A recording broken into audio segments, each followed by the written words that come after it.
লগাব নালাগে থাকক তাতে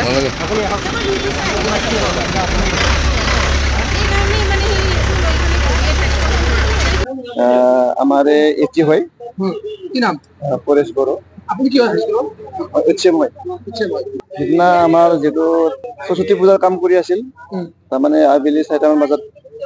তাই বোলে ৰাস্তাদি আহি আছিল তাৰমানে এই চিঠিখন মানে সৰস্বতী পূজাৰ তাৰমানে চিঠিখন তাৰমানে দি পঠোৱাৰ কাৰণে মাতিছিল বোলে তাতে তাৰমানে ছোৱালীৰ এতিয়া মেট্ৰিক দিব 15 অলমষ্ট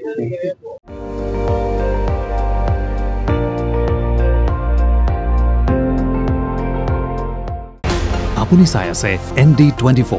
সৰ্বশ্ৰেষ্ঠ নহয় সৰ্বোত্তমৰ দৌৰ